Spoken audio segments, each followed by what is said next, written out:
মিডিয়াতে কাজ করব এটা আমি কখনো কল্পনাও করিনি। কিভাবে তুমি ঐশীকে পটালে? তোমরা একসঙ্গে জিম করতে, রাইট?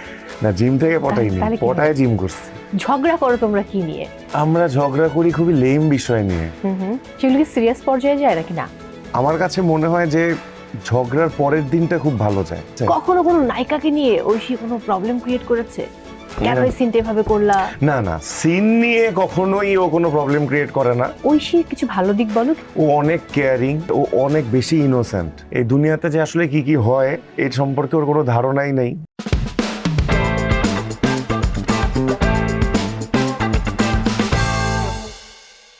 প্রিয় দর্শক, সবাইকে ওয়েলকাম করছি আইসিসিএল প্রেজেন্স টিভিএস স্পটলাইটের সঙ্গে আছি মৌ। Welcome to ICCL. ICCL is ready to elevate your experience, be it a socio-cultural celebration, a corporate event, or any special gathering, making each moment truly memorable.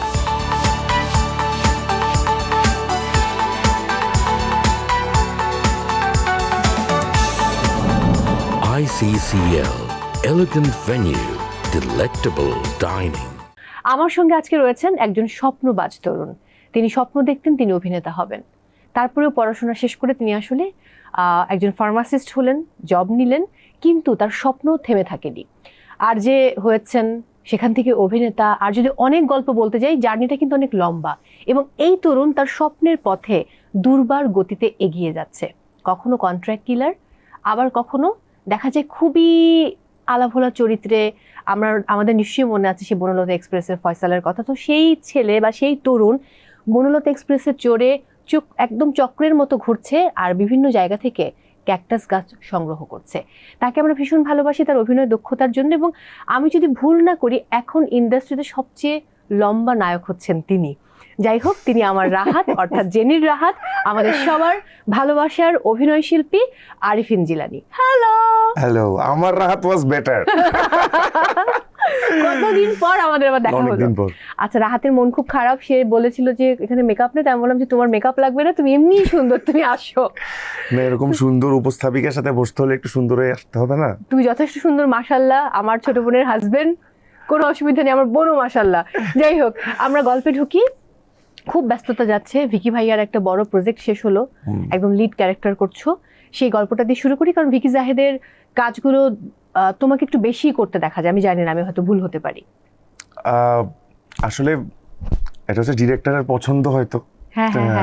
Vicky জাহেদের সাথে মজার ব্যাপার আছে। আমার অফিসে থাকে না যে এক্সিকিউটিভ থেকে সিনিয়র এক্সিকিউটিভ থেকে ব্র্যান্ড ম্যানেজার। তো ভিকি জাহেদ ভাইয়ের ফার্স্ট কাজে আরারাতে আমার ছোট্ট রোল, 2 সিন। সেখান থেকে চক্র 2-তে আরেকটু বড় রোল, সেখান থেকে এখনকার কাছে লিড রোল। তো ভিকি ভাই আমাকে প্রমোশন দিতে দিতে এমডি বানায় দিচ্ছে। বাট তোমার যেই ফিটনেস, তোমার যেই হাইট, আমি সিনেমার গল্পে একটু পরে আসছি, তার আগে যদি একটু ক্যাকটাসের গল্পে যাই। ক্যাকটাসে তুমি শুটারের চরিত্র অভিনয় করেছো, এবং ভয়ঙ্কর একটি চরিত্রে।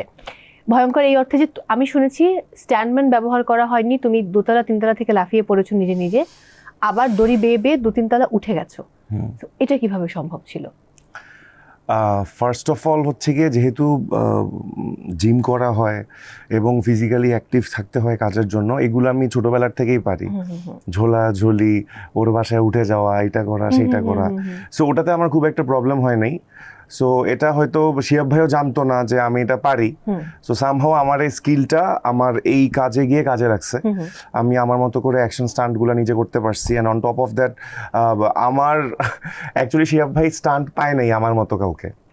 স্টান্টম্যান যারা আছে তারা সবাই ইদার 5 ফিট 6-7 এরকম হাইটের। সো 6 ফুট 2 হাইটের কোনো স্টান্টম্যান পাওয়া যায় নাই। সো আমি যদি না করতাম সিনটাই বাদ হয়ে যাইতো, বিকজ অন্য কাউকে দিয়ে করালে তখন ওটা বিলিভেবল হইতো না যে আমি ওইটা করতেছি। তো হ্যাঁ, this is how I did it. Oh my god, মাথা নষ্ট। নিশ্চয়ই তো বড় পর্দায় কাজের অনেক অনেক অনেক মানে কি বলে এটাকে, যে চাওয়া রয়েছে, আকাঙ্ক্ষা রয়েছে। আর আমি ভুল না করলে সোহরাব হোসেন দোদুলের সাপ লুডুতে তোমাকে কি আমরা দেখেছিলাম একদম প্রথমে? হ্যাঁ, ওটা আমার লাইফের ফার্স্ট কাজ ছিল। ওই কাজ দিয়েই আসলে মিডিয়া ইন্ডাস্ট্রিতে পা দেয়া। সো সাপ লুডুতে ওখানে খুবই ছোট একটা ক্যারেক্টার করেছিলাম। একটা অ্যান্টাগনিস্টের ক্যারেক্টার। তো হ্যাঁ, ওই কাজটা দিয়ে আমার মূলত ইন্ডাস্ট্রি। তার মানে কিন্তু আলটিমেটলি বড় পর্দা দিয়েই শুরু, সেটা ছোট Yes. রোল হোক যাই হোক না কেন। আলহামদুলিল্লাহ। তো আমরা লিড নায়ক হিসেবে বড় পর্দায় তোমাকে কবে দেখবো? ডিপেন্ড করে সৃষ্টিকর্তার উপর এবং আমাদের দেশের ডিরেক্টর এবং প্রডিউসারদের উপর। তখন তারা যখন মনে করবেন যে I am eligible for that, so তখন অবশ্যই ব্যাপারটা ঘটবে। অ্যান্ড আমি eagerly I am looking forward to that. So দেখা যাক কবে হয়। এবং অ্যাকশন জনরারে কিছু করার ইচ্ছা, because action genre, action thriller হচ্ছে আমার ফেভারিট। কমেডিও আমার ফেভারিট, বাট অ্যাকশন থ্রিলার হচ্ছে আমার মোস্ট ফেভারিট। সো ডেফিনেটলি আমি চাবো যে অ্যাকশন হিরো হিসেবে বাংলাদেশকে রিপ্রেজেন্ট করতে। ওহ, দুর্দান্ত দুর্দান্ত। এবার আমাকে বলো, আরো কিছু কাজ এখন পাইপলাইনে রয়েছে, একটা ওয়েব ফিল্মের কাজ শেষ হলো, আরেকটি কাজ রয়েছে, সো কেমন ব্যস্ততা যাচ্ছে? আলহামদুলিল্লাহ, প্রিটি মাচ গুড। আমার একটা ওয়েব ফিল্ম শেষ হলো, কালো বিড়াল।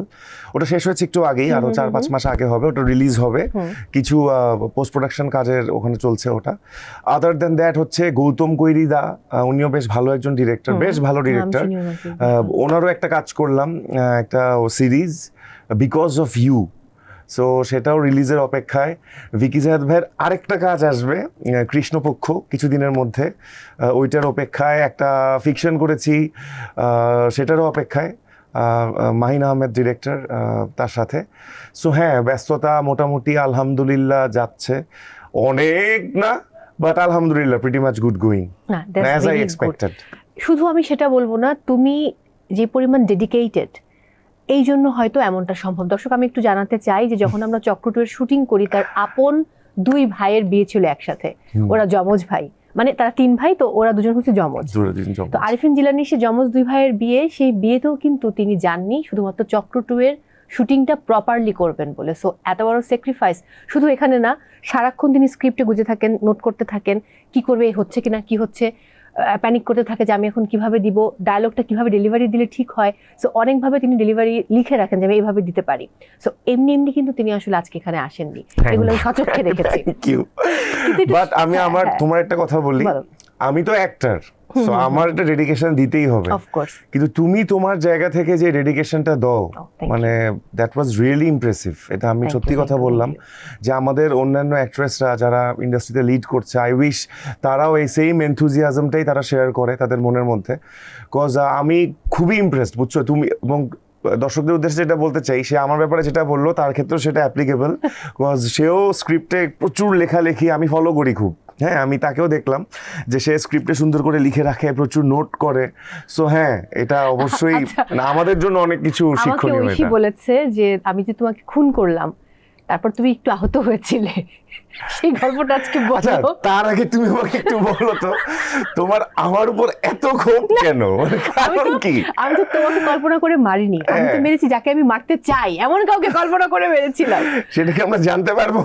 সেটা অন ক্যামেরায় বলা যাবে না, কিন্তু আমি তাকে আহত করেছিলাম। আমি বুঝিনি, মানে একটা পর্যায়ে তো মনে হচ্ছিল যে চরিত্রটাই আমি মারছি মারছি মারছি, মারতে মারতে বুকে মারবার কথা, এবং ছুরিটা হচ্ছে মারলে ও ভেতরে ঢুকে যাবে এরকম একটা।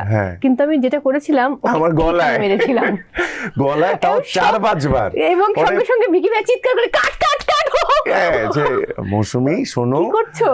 এটা আসলে ঠিক আছে, এটা নকল ছুরি, বাট তারপরে গলায় মারলে গলার স্কিন তো পাতলা। হ্যাঁ, আমি পরে ওই সময় ফিল করিনি, কোনো ব্যথা ট্যাথা পাইনি। যেটা হয় যে ওভারঅল একটা ব্রুজিং হয়েছিল আর কি। বাসায় গিয়ে দেখি যে এখানে একটু নীল হয়ে আছে, দ্যাটস ইট। এটা তো তবে আরেকটা ব্যাপার, আমি কিন্তু বাসায় গিয়ে পরের 1 সপ্তাহ আমার যে পরিমাণ ব্যথা ছিল বডিতে, কারণ আমি তো প্রচুর এনার্জি নিয়ে মেরেছি। ও মাই গড, আমার উপরে উঠে কতবার আমাদেরকে টেক দিতে হয়, লং শট, মিড শট এবং ক্লোজ শটের জন্য। ও থ্যাংক ইউ সো মাচ। আমার কো আর্টিস্ট খুব ভালো ছিল বলে এটা সম্ভব হয়েছে, এবং আমাদের হোল টিম, ভিকি ভাইয়া, বাঁধন আপু, আমাদের তৌসিফ ভাইয়া, মেঘলা, মানে সবার কথা বলতে হবে। এই গল্প থেকে বেরিয়ে যদি ছোটবেলার গল্পে যাই, ছোটবেলার তুমি সেন্ট জোসেফে পড়তে, তখন কবিতা আবৃত্তি করতে, অভিনয় করতে, মঞ্চে কাজ করতে। সো তারপরে তুমি ভর্তি হলে রেসিডেন্সিয়ালে, তারপর নর্থ সাউথে, রাইট? সো এই যে জার্নিটা, তারপর ঢাকা ইউনিভার্সিটি, সো এই যে জার্নিটা, তুমি কবে থেকে ভাবলে তুমি বড় হয়ে অভিনেতা হবে, বা কাকে দেখে তুমি ইন্সপায়ার হয়েছো? আমি যদি একদম সত্যি করে বলি, আমি মিডিয়াতে কাজ করব এটা আমি কখনো কল্পনাও করিনি। বিকজ আমার যেরকম, আমার আব্বু যেরকম কনজারভেটিভ, এবং কনজারভেটিভ বলতে হচ্ছে গিয়ে ব্যাংকে চাকরি করে যারা যেরকম হয় 9 to 5 জব, তারা ভাবে যে তাদের ছেলেরাও হয়তো 9 to এরকম 5 কিছু job করবে করবে। বা হয়তো একটা বিজনেস করবে বা কিছু একটা করবে। সো আমিও তাই ভেবেছিলাম। বাট যেটা হয় যে মনের মধ্যে আমার সবসময় কালচারাল অ্যাক্টিভিটিসের প্রতি একটা আগ্রহ ছিল। হ্যাঁ, এবং আমি ছোটবেলার থেকেই, যেমনটা তুমি বললা, যে আমি সবসময় কালচারাল অ্যাক্টিভিটিসের সাথে থাকতাম। সো এগুলা করতে করতে যেটা হলো, আমি যখন ভার্সিটির সেকেন্ড ইয়ারে পড়ি এনএসইউতে, তখন হচ্ছে গিয়ে হঠাৎ করে একটা এফএম স্টেশনে একটা ওরা দিল ভ্যাকেন্সির কথা, যে একজন আরজে লাগবে। তো স্বাভাবিক ওই সময়টায় কিন্তু রেডিও জকিদের একটা ব্যাপক ছিল, যে আমরা আরজে নীরব ভাই, আরজে কিবরিয়া ভাই, তাদের শো শুনতাম। আমরা ছোট ছিলাম, রাতে জেগে থাকতাম যে নীরব ভাইয়ের শো শুনবো, এবং পোস্টটা নীরব ভাই করেছিলেন। আচ্ছা, হ্যাঁ, তো আমি ভাবলাম আচ্ছা ঠিক আছে, যাই দেখি না কি হয়। মানে আমার আগ্রহ নাই করার, মানে একটা জাস্ট এক্সপেরিয়েন্স নেওয়ার জন্য আমি গেলাম। তো আমার সাথে আরো 15-16 জন ছিলেন। তো সবাইকে হচ্ছে একটা পাতা দিলেন আর কি, একটা পেজ দিলেন যেখানে কিছু লেখা ছিল পড়ার জন্য। তো আমার সাথে যারা ছিলেন তারা হচ্ছে আর্জিং এর সবাই কোর্স টোর্স করা, আমি একমাত্র ওদের মধ্যে কোনো এক্সপেরিয়েন্স নাই এটার, আমি জানি না। তারা হচ্ছে সবাই প্রথাগত যেভাবে কথা বলতে হয় সেভাবে কথা বললো, আমি আমারটা আমার ফিলিংস থেকে কথা বললাম। তো নীরব ভাইয়ের বোধহয় ওটাই সবচেয়ে ভালো লেগেছিল, যে হয়তো ও একটু র আছে, আমরা যদি ওকে নিয়ে একটু কাজ করি দেন মেবি হয়তো ভালো করবে। দেন আমাকে প্রথমেই জবটা দিল না, আমাকে হচ্ছে গিয়ে 2 মাস বললো যে তুমি আসো রেগুলার, এবং একটা শো হতো দুপুর 1:30-2টার সময়, ইরা আপু করতো শোটা হোস্ট। তুমি ইরার সাথে টাইম দাও, ও কেমনে কি করে, ইন্ট্রোটা কি, এক্সট্রোটা কি, এগুলা বুঝাচ্ছে, যে ইন্ট্রো হচ্ছে প্রোগ্রামে ঢোকা, এক্সট্রোটা বের হওয়া, মাঝখানে একটা বডি থাকে, সো সেখানে কিভাবে করতে হয়, একটা লিঙ্কে গেলে আমি কোনখান দিয়ে ছেড়ে যাব, কিভাবে ঢুকবো, সো ওগুলো আমি ওখানে শিখি। দেন আমার আগ্রহটা আরো বেশি বাড়ে, এবং আমার একটা ব্যাপার হচ্ছে আমি লাইফে যেটাই করি সেটা আমি 100% ডেডিকেশন দিয়ে করি। সেটা যদি কোনো একটা দুষ্টামিও হয়, ঠিক আছে, আমার থেকে বেশি ডেডিকেশন দিয়ে কেউ এই দুষ্টামিটা করতে পারবে না। আর ভালো কাজের কথা তো আছেই। এখন আমার জানতে ইচ্ছে করছে যে কিভাবে তুমি ঐশীকে পটালে। তোমরা একসঙ্গে জিম করতে, রাইট? না, জিম থেকে পটাইনি, পটায় জিম করছি। পটায় জিমে গেছো? আমি গল্পটা জানতে চাই, দেখলাম। আমাদের ব্যাপারটা খুব ইন্টারেস্টিং। ওটা হচ্ছে আমার লাইফের সেকেন্ড কাজ। তুমি যেমনটা বললা যে কবে লিড হিসাবে দেখতে পারবো সিনেমায়, ওই সিনেমাটা বের হলে অলরেডি দেখে ফেলতা লিড হিসাবে। ওই সিনেমায় আমি লিড হিরো ছিলাম, বাট ওই সিনেমাটা সামহাউ শেষ করতে পারে নাই director, due to some issues. ওই ইস্যুসটা নিয়ে কথা না বলি। তো যাই হোক, ওই সিনেমার আমরা 60 to 70% করে রাখছি, জাস্ট কিছু এস্টাবলিশমেন্ট শট বাকি, নাহলে সিনেমাটা শেষ হয়ে যেত, 2টা গান বাকি। তো ওই সিনেমাটা হচ্ছে ঐশী গান গায়। তো আমাদের হচ্ছে গিয়ে দেখা হয় প্রজেক্টটা শুরুর আগে, ডিরেক্টরের বার্থডে ছিল। তো ডিরেক্টর ভাবলেন যে টিমের সবাইকে নিয়ে তার বার্থডেটা সেলিব্রেট করলে টিমের মধ্যে বন্ডিংটা ভালো হবে। সো সেই বার্থডে প্রোগ্রামে আই ফার্স্ট মেট হার। ওকে। তো এরপর হচ্ছে গিয়ে আমাদের একটা গ্রুপ থাকে, যেই গ্রুপে হচ্ছে ওই বার্থডে, হ্যাঁ হোয়াটসঅ্যাপ গ্রুপ, ওই বার্থডে যারা যারা ইনভাইটেড ছিল তাদের। তো স্বাভাবিক প্রোগ্রাম থেকে বের হয়ে গিয়ে সবাই ছবি দেওয়া, thank you for the invitation, খুব ভালো লাগলো, এই লাগলো সেই লাগলো, এইসব কথাবার্তা। তো আমি দেখলাম যে ওইখানে আমি যাই লিখতেছি, ঐশী লাভ রিঅ্যাক্ট দেয়, আর কেউ কোনো রিঅ্যাকশন দেয় না, কিন্তু আমি যাই লিখতেছি যে thank you so much, Oishi love react, ছবি দিলাম, ঐশী লাভ রিঅ্যাক্ট, খুব ভালো লাগলো, ঐশী লাভ রিঅ্যাক্ট। তো ওই সময় আমি সিঙ্গেল ছিলাম। তো প্লাস ঐশীর তো অবশ্যই আমরা সবাই ফ্যান। তারপর আমি ছিলাম আরজে, আমি ঐশীর গান অনেক প্লে করছি, ঠিক আছে। তখন কি ন্যাশনাল অ্যাওয়ার্ড পেয়েছে নাকি তার পরে পেল? না, আমার সাথে রিলেশনশিপের পরে পাইছে। I was the good luck. বাবা, ভীষণ গুড লাক, মানে লাকি চার্ম। তারপর দুষ্টু বলে ভাইটা আমার সাথে রিলেশনশিপের পরে বের হইছে, লাকি চার্ম। ওকে। তো এরপর হচ্ছে গিয়ে আমি ফেসবুকে অ্যাড পাঠাই, ও পাঠায় নাই। আমি যখন দেখলাম যে ও আমাকে এরকম লাভ দিচ্ছে, তার মানে একটা পজিটিভ ব্যাপার কিন্তু আছে। হ্যাঁ, আমি ভাবলাম যে একটা সিগন্যাল। আমি বললাম যে দেখি, একটা ফ্রেন্ড রিকোয়েস্ট পাঠাই, একটু কথা বলি, সিঙ্গার, এত নাম করা সিঙ্গার, আর আমি নিজেও যে তার ফ্যান, একটু কথা বলি। তো দেন কথা বলা আমাদের স্টার্ট হইলো। আমরা অনেক দিন ফ্রেন্ড ছিলাম, প্রায় এরকম কথা স্টার্ট হওয়ার পরে আমরা 1-1.5 বছর জাস্ট ফ্রেন্ডই ছিলাম। ফ্রেন্ড মানে একদম ওই ভালো লাগে বলতেছি ওই টাইপের ফ্রেন্ডও না, পিওরলি Friend, ফ্রেন্ড, pure- হ্যাঁ, যে হ্যাঁ, আমার কাজ তোমার কাজ, ওর গানগুলো পাঠাচ্ছে আমার গানগুলো পাঠাচ্ছে ওর, আর যেহেতু আমিও ফার্মাসি লাইনে ছিলাম, সো ও আবার ডাক্তার ছিল, সো আমাদের দুইজনের আবার এটা একটা কমন ইন্টারেস্ট ছিল। right. আমি যখন ফিজিওলজিক্যাল কিছু বুঝতাম না, অ্যানাটমিক যখন কিছু আমি বুঝতাম না, ওটা আমি ওর কাছ থেকে জানতাম। হ্যাঁ, তো এভাবে আমাদের 1 বছর চলে, 1-1.5 বছর, দেন আমরা রিলেশনশিপে যাই। ও ওয়াও, রিলেশনশিপে যাবার কত বছর পর বিয়ে হলো? রিলেশনশিপে যাওয়ারও আরো 1-1.5 বছর পর বিয়ে করি আমরা। এবং বিয়ের দিনের গল্প আমার এখনো মনে আছে, তোমরা দুজন পাগলের মতো নাচছিলে। মানে এইরকম পাগল বর এবং বউ আমি কখনো দেখিনি, দুজন পাগলের মতো নাচছে তারা গানে। বাট আমি খুব লজ্জা পাচ্ছিলাম, আমি কেন জানি, আমি এটা খেয়াল করছি, আমি কেন জানি শুটিং এ আমার কখনো এসব শাই ফিল হয় না, বাট যখনই কোনো একটা ফ্যামিলি প্রোগ্রামে বলে যে কোনো একটা পারফরমেন্স করে দেখা, তখনই আমার ফ্যামিলির সামনে শাই ফিল হয়।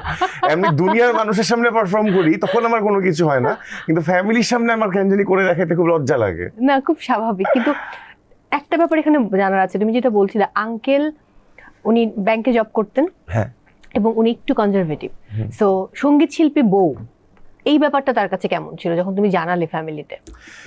আমি না আস্তে আস্তে যেটা ফিল করা শুরু করলাম যে আমার বাবা না আসলে শো অফ করে যে সে কনজারভেটিভ, কিন্তু আসলে না। বাট ডিপ ইনসাইড না তার মধ্যে এখনো একটা চাইল্ড আছে। হ্যাঁ হ্যাঁ হ্যাঁ, সে ঐশীর গান খুবই পছন্দ করে, এবং সে কনজারভেটিভ হলেও ছোটবেলায় আমরা মানে আমি আমার বাবাকে দেখেছি গুনগুন করে অনেক বাংলা সিনেমার বাহ, গান বাহ, গাইতে। বাহ।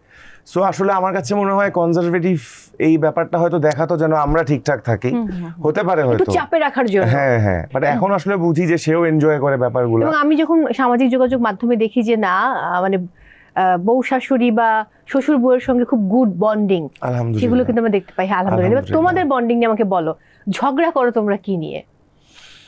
আমরা ঝগড়া করি খুবই লেম বিষয় নিয়ে। সেগুলো কি সিরিয়াস পর্যায়ে যায় নাকি না? না, সিরিয়াস পর্যায়ে সচরাচর যায় না। আর যেটা হয় আসলে আমার কাছে মনে হয় যে ঝগড়ার পরের দিনটা খুব ভালো যায়। মানে একবার একটা ঝগড়া হলে, মেকআপ হয় তখন। হ্যাঁ, একটা ঝগড়া হলে যেটা হয় ওই যে আবার একটা যে গাড়ি সার্ভিসিং করানো বলে না, রিলেশনশিপটা একবার সার্ভিসিং হয়ে যায়, এরপর রিলেশনশিপটা আবার সুন্দর করে হয়। সো আমার মনে হয় ঝগড়া থাকাটা বাঞ্ছনীয় যে কোনো রিলেশনশিপে, আমি মনে করি। হ্যাঁ, ইট মাইট বি না, রং এটা টু সাম আমি আদার পিপল, সম্পূর্ণ একমত। ঠিক আছে? কখনো কোনো নায়িকাকে নিয়ে ঐশী কোনো প্রবলেম ক্রিয়েট করেছে? কেন এই সিনটা এভাবে করলা? না না, সিন নিয়ে কখনোই ও কোনো প্রবলেম ক্রিয়েট করে না। তাহলে তো সবচেয়ে বেশি প্রবলেম ক্রিয়েট করার কথা তোমার সাথে। আমি তো ওখানে খুন করেছি। না, ওই যে আমাদের একটা scene, বিখ্যাত সিন ছিল না? হ্যাঁ, আচ্ছা, ওই সিনটা করার আগে দর্শক আমি এত নার্ভাস ছিলাম, কারণ হচ্ছে একে তো জিলানি হচ্ছে আমার ছোট বোনের হাজবেন্ড, ঐশী আমার খুবই ক্লোজ। সো সেই জায়গা থেকে ছোট বোনের হাজবেন্ডকে এইভাবে ধরাটা খুবই খুবই খুবই এম্বারাসিং এবং আনকমফোর্টেবল। তো ভালোই ছিল।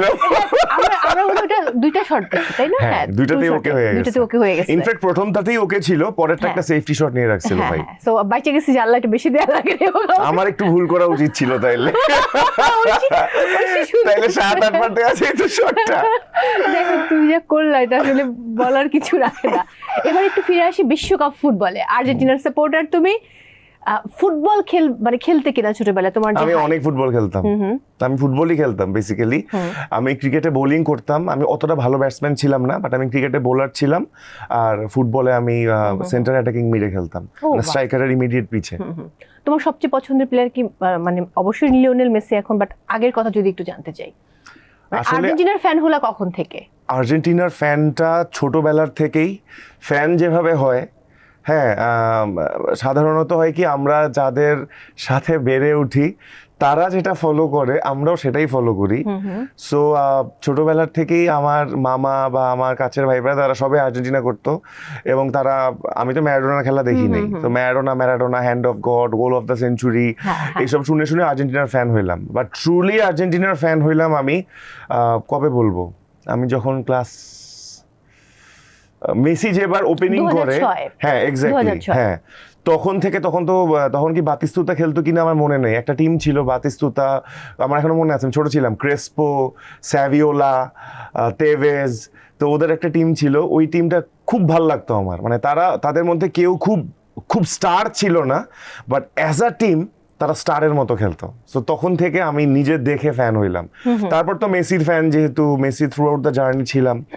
20 বছরের জার্নি, 2006 থেকে 2026, মানে অনেস্টলি বলে জাস্ট বিকজ অফ হিম আমি বার্সেলোনা সাপোর্ট করতাম। আমার অনেক ফেভারিট ফুটবলার রিয়াল মাদ্রিদে ছিল, but just because of him আমি বার্সেলোনা সাপোর্ট করতাম। দারুণ দারুণ। যাই হোক, খেলা থেকে আবার বের হয়ে আসি, আবার এই গল্পে চলে আসি। ঐশীর কিছু ভালো দিক বলো, কিছু মন্দ দিক বলো। ঐশীর ভালো দিক হচ্ছে গিয়ে ও অনেক কেয়ারিং, ও অনেক কেয়ারিং। আর ওর একটা অনেক ভালো দিক হচ্ছে গিয়ে ও অনেক বেশি ইনোসেন্ট। এটা যারা জানে না তারা আসলে জানে না, ফিল করা যায়। হ্যাঁ, বাট ও অনেক ইনোসেন্ট। এই দুনিয়াতে যে আসলে কি কি হয় এর সম্পর্কে ওর কোনো ধারণাই নেই, এবং ধারণা না থাকাটাই স্বাভাবিক, যেহেতু ও পুরো ক্যারিয়ারটাই ওর বাবা মা ওকে গাইড করে আগায় নিয়ে গেছে, এবং ওর বাইরে খুব একটা এক্সপোজার নাই। তো এই কারণে হয়তো ও অনেকটা কলুষতা মুক্ত। সো হ্যাঁ, ওর এই ইনোসেন্সটাই আমার কাছে সবচেয়ে বেশি ভালো লাগছিল যে সময় আমার ওর সাথে রিলেশনশিপে আমি যাই। So that was actually one of the main reasons for which I love her so much. আর খারাপ দিক ডেফিনেটলি আমি ক্যামেরার সামনে বলবো না, ঐশীর সব দিক ভালো, কারণ আমাকে দিন শেষে বাসায় যেতে হবে। সো আমি খারাপ দিক বলে তুমি কি আমাকে তোমার বাসায় রাখবা? সেটা তো রাখবা না। সো ওর সব দিক ভালো। এবার নিজেকে নিয়ে মন্তব্য করো, তোমার ভালো দিক মন্দ দিক। আমার মন্দ দিকটা দিয়ে শুরু করি। আমার মন্দ দিকটা হইতে পারে মেবি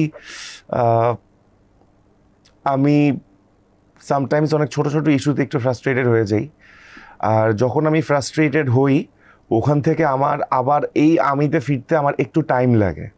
সো আমার কাছে মনে হয় যে এই একটু টাইমটা নেয়ার টাইমও আমাদের থাকা উচিত না, কজ আসলে জীবন খুব ছোট, এবং এই মহাবিশ্ব, Galaxy, black hole, 4 dimension, 7 dimension, এগুলোর কাছে আসলে এই ছোট্ট পৃথিবীর, তার মধ্যে আমি ছোট্ট বাংলাদেশের এই ছোট্ট আমির একটা ফ্রাস্ট্রেশন, সেটা আসলে খুবই নগণ্য। যদি আমি খুব ওয়াইড পার্সপেক্টিভে চিন্তা করি, we are nothing compare to the universe, nothing absolutely. আর যদি ওয়ার্ল্ডের এই বাংলাদেশের আমার কথা বলি, আমার frustration is actually nothing. So এরকম ছোট্ট একটা ফ্রাস্ট্রেটিং ইস্যুতে আসলে এত লম্বা সময় ফ্রাস্ট্রেটেড থাকার কোনো মানে নেই। তো সেখান থেকে কতটা দ্রুত গেট ব্যাক করা যায় আমার সেটা নিয়ে কাজ করতে হবে। আর ভালো দিক? ভালো দিক তো অনেক, কোনটা বলবো? ও বাবা, সবগুলো বলো। আমার ভালো দিক হচ্ছে আমি পারফেকশনিস্ট। যেই কাজটা আমি পছন্দ করি ওইটা আমার থেকে পারফেক্টলি কেউ করতে পারবে না। বাহ, এটা আই ক্যান অ্যাসিওর ইউ। যেটা আমি পছন্দ করি সেটা আমার থেকে সূক্ষ্মভাবে কেউ করতে পারবে না। সেটা যদি এরকমই হয় যে আজকে ঘর ঝাড়ু দেওয়াটা, আমি যদি ঘর ঝাড়ু দেই, ট্রাস্ট মি, এর থেকে পরিষ্কারভাবে আর পৃথিবীতে কেউ ঝাড়ু দিতে পারবে না। ঠিক তেমনিভাবে কোনো একটা ক্যারেক্টার যদি আমাকে দেয়, সেটা যদি আমার সাথে স্যুট করে এবং আমি যদি সেটা নিতে পারি, আই ক্যান অ্যাসিওর ইউ আমার থেকে বেটার ভাবে ওই ক্যারেক্টার কেউ করতে পারবে না। আরে বাহ, দুর্দান্ত দুর্দান্ত দুর্দান্ত, এক কথায় দুর্দান্ত। চমৎকার করে বলে। তুমি কি রান্না পারো? খুবই বেসিক। আর ঐশীর কোন রান্না তোমার খুব প্রিয়? ঐশী রান্না অনেক পারে, ব্যাপারটা এরকম না, কারণ যেহেতু ওকে গান গাইতে হয়েছে, ডাক্তারি পড়তে হয়েছে, MBBS is not a joke. পৃথিবীতে সবচেয়ে টাফেস্ট হচ্ছে 2টা ডিগ্রি, একটা হচ্ছে এমবিবিএস, একটা হচ্ছে বারেট ল। এই দুইটার একটাতে সে পড়ছে। সো এত কিছুর মধ্যে রান্নাটাও অত শিখে নেই, কিন্তু ওর প্রচেষ্টাটা অনেক। হ্যাঁ, এবং ও যখন রান্নাটা করে সেটা ইউটিউব দেখে হোক, কারোর কাছ থেকে শুনে হোক, ভালো হয়, সামহাউ রান্নাটা ভালো হয়। শিল্পী যে পরিমিতি বোঝাচ্ছে। হ্যাঁ, সো হ্যাঁ, ও চেষ্টা করে। আর ওর রান্না সবচেয়ে ভালো হয় হচ্ছে, সবই যেটা চেষ্টা করে সবই ভালো হয়, বাট তেহারিটাও খুব ভালো করে। ওয়াও, এটা খাইতে যাইতে হবে প্লিজ। গরুর মাংস আছে ভরপুর, যেহেতু কোরবানির পরে, এনি ডে। আমি এখন কিছু বলছি না। কখনো কখনো অনেক ভোজন রসিক মানুষের যখন খাওয়াটা বন্ধ হয়ে যায়, তখন যে সে কতটা অসহায় ফিল করে, সেই অবস্থা এখন আমি আছি। হ্যাঁ, আমরা লিকুইড খেয়ে পাচ্ছি। যাই হোক, সে প্রসঙ্গে না যাই। এরকম হইতে পারে যে এই সময়টা খেতে খেতে তুমি একটা স্বপ্নের, তোমার একটা কল্পনার ফিগার থাকে না, 0 ফিগারে চলে যাবে, তারপর আবার যা ইচ্ছা করলা, though still you are fit, but তারপরে no, I am not fit. না, ইউ আর ফিট। না, আই এম নট ফিট। যাই হোক, অনেকটা শেষের দিকে আমরা রয়েছি। যদি তুমি এই চেয়ারে বসতে, একসময় তো আরজে ছিলে, তাহলে আজকে আরিফিন জিলানীকে কি প্রশ্ন করতে? মানে উপস্থাপক আরিফিন জিলানী, অভিনয় শিল্পী আরিফিন জিলানীকে কি প্রশ্ন করতো? বাহ, বেশ ইন্টেলেকচুয়াল প্রশ্ন। কি প্রশ্ন করতাম আরিফিন জিলানীকে? আমি প্রশ্ন করতাম যে, এই যে ভাই এত বাধা পার হইলেন ইন্ডাস্ট্রিতে, আপনার কোনো ভাই ব্রাদার নাই, কোনো ইন্ডাস্ট্রিতে কোনো গার্জিয়ান নাই, ফ্যামিলিও খুব একটা আপনাকে বলছে যে এখানে তুমি ভালো করবা, চালায় যাও, তারপরও এত দূর আসলেন কিভাবে? এই প্রশ্নটা করতাম।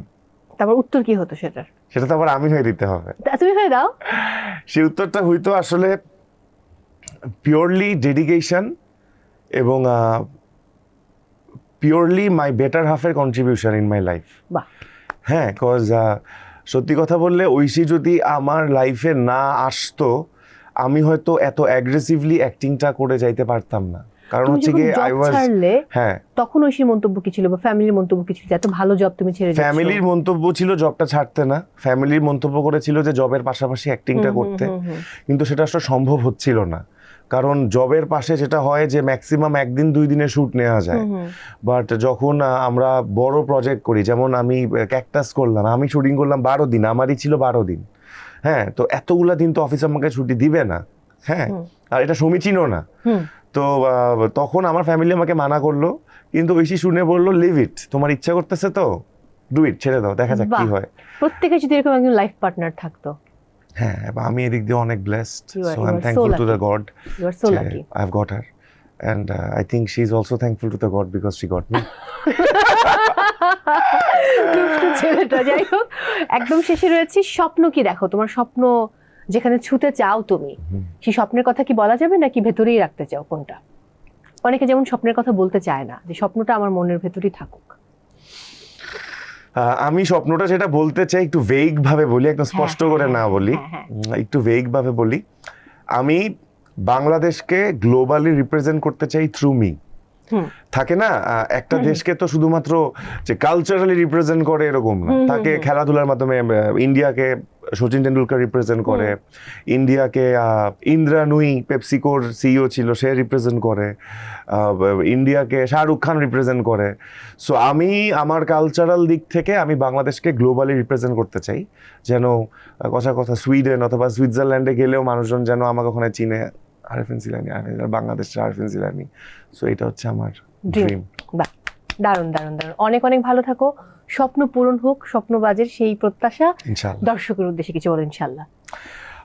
দর্শকদের উদ্দেশ্যে আমি সবসময় যেটা বলি সেটাই বলবো, সেটা হচ্ছে নিজের দেশকে ভালোবাসাটা এটা আমাদের আসলে একটা চয়েস না, এটা আমাদের কর্তব্য। সো আর নিজের দেশকে ভালোবাসলে নিজের দেশের প্রোডাক্টকে ভালোবাসতে হবে।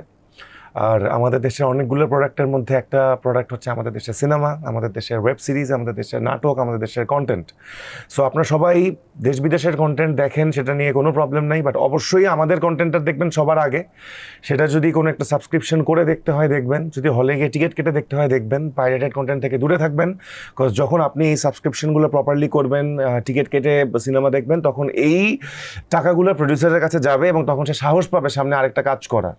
সো অবশ্যই দেশের সাথে থাকবেন, দেশের কন্টেন্টের সাথে থাকবেন, এটাই অ্যাজ অ্যান আর্টিস্ট আপনাদের কাছ থেকে আমার চাওয়া। আবারও ভালোবাসা, বিদায় নিচ্ছি আমি। প্রিয় দর্শক, সময় হয়েছে আজকের মতো বিদায় নেবার। দেখা হচ্ছে আগামী এপিসোডে। সেই পর্যন্ত সবাই অনেক ভালো থাকুন, জীবন হোক ভীষণ সুন্দর আনন্দময়। আজকের মতো বিদায় নিচ্ছি টিভিএস স্পটলাইট থেকে।